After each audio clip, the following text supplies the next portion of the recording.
what? What's gonna come out of my vagina? Why didn't you tell me? Porque sus hijos, pinche secadora.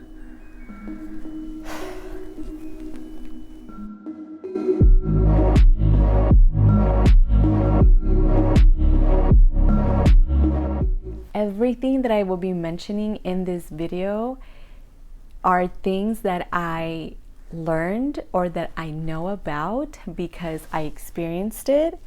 I read about it in one of my many books that I read during my pregnancy, or because my doula mentioned it to me.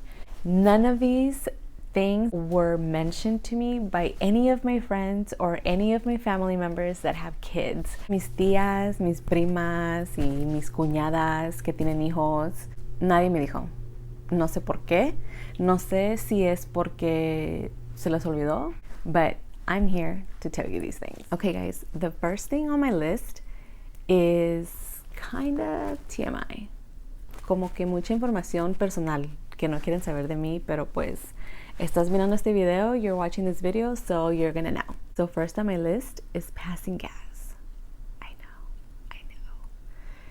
Why didn't anybody tell me that I was gonna be farting like a caveman? I read exactly that in a book. It said you're gonna be farting like a caveman. Your girl is doing that. So too bad for Jack. I feel really bad for Jack. Actually, you guys, I used to because pregnant women were all emotional and no sé qué tanto. So I remember one time he made fun of a fart, and I legit started crying, and I was like, I can't help it. Why are you making fun of me farting? I can't help it. My body, it's uncontrollably. I don't know. I don't remember exactly what I said, but it was something along those lines. But I mean, hey, a heads up would have been nice. Just say, you're probably going to be gassy, girl. Buy some Gas-X. But if you're a first-time mom and you're early in your pregnancy, I'm here to tell you, you're going to be farting like a caveman. And kind of along those lines is constipation.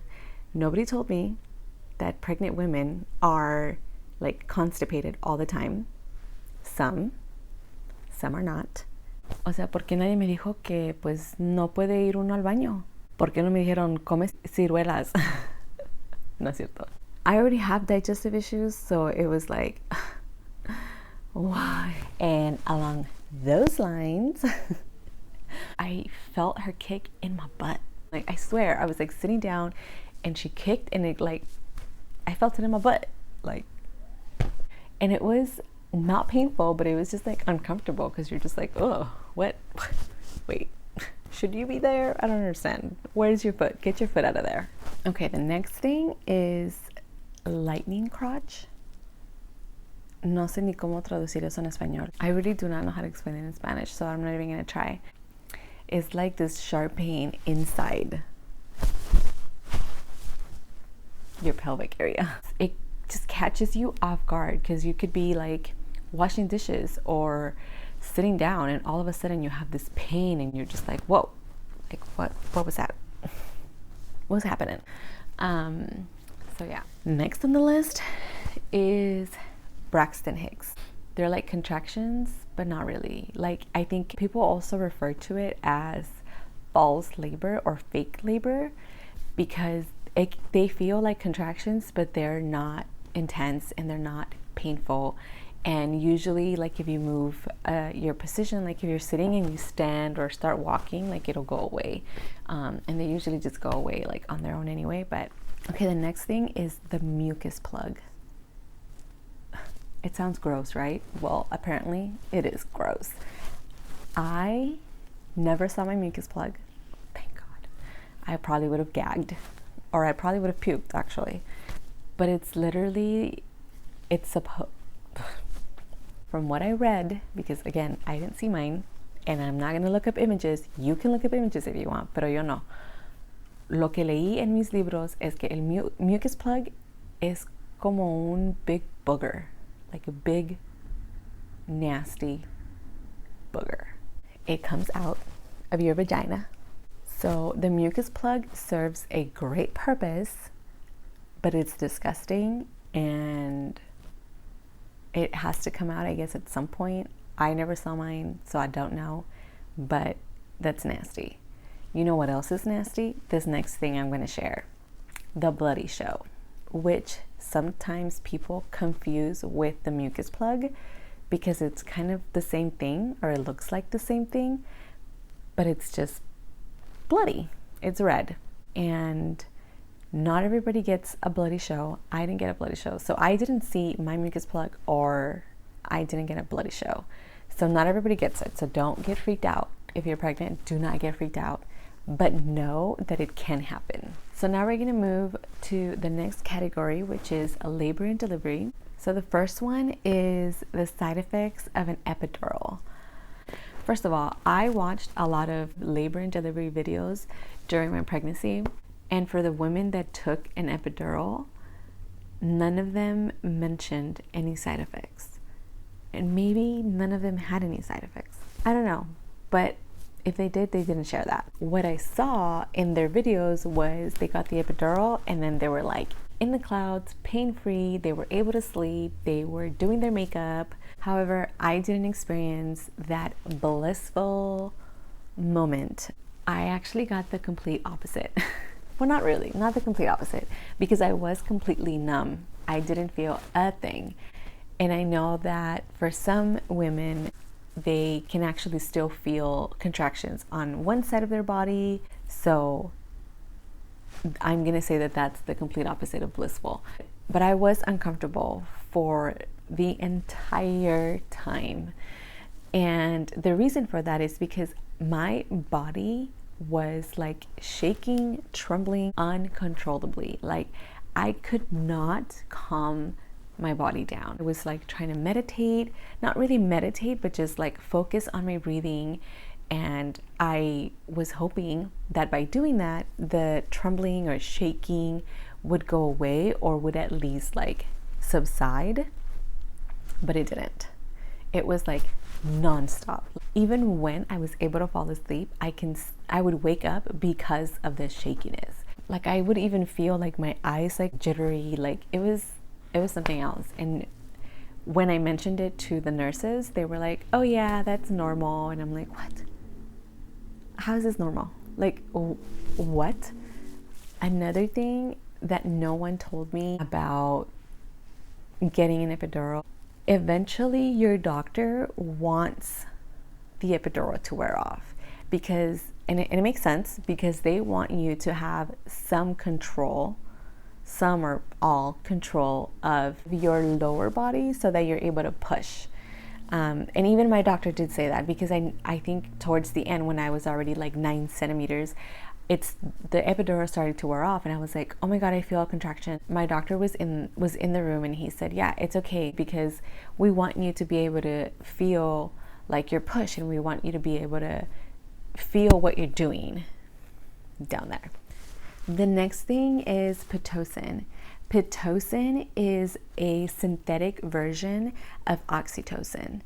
Oxytocin is one of the hormones that triggers contractions when you go into spontaneous labor. Oxytocin is also produced when you breastfeed, which allows you to bond with your baby.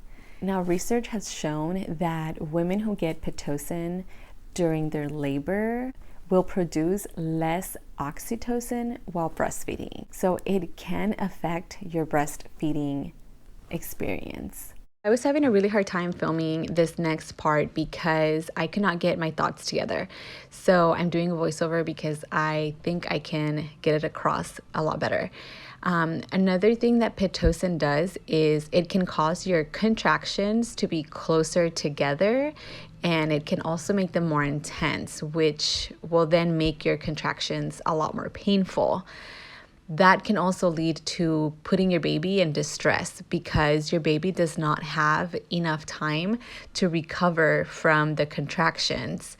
So if that happens, then obviously your baby's heart rate is gonna fluctuate, or it's gonna drop, or it's gonna increase really high, which can lead to an emergency C-section. Now, I'm not saying that Pitocin is bad by any means, because I know that Pitocin can be useful for some women in certain situations. So I'm not saying that it's bad.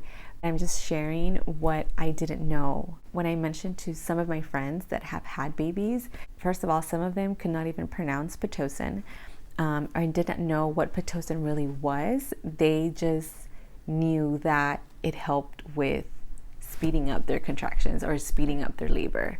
So I had to educate myself on these things because I was asked by my doula if I was going to accept these interventions. So definitely do your research. Again, I cannot stress this enough, but this book, I've mentioned this book in another video, and I cannot recommend this book enough. This was a holy grail.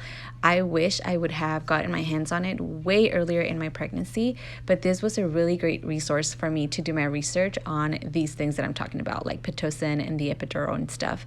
So if you are pregnant, I definitely recommend go get this book. Don't worry about any other book, worry about this one. It's a great resource, but I also did my research on the internet. So this was not my only resource, but it was one of the main ones. All right, guys, so we are at the end. These last 3 things I'm going to share with you actually have to do with your baby, things that are done to them at the hospital right after they're born. And they are the vitamin K shot, the eye ointment, and the hepatitis B shot. I declined the Hep B shot.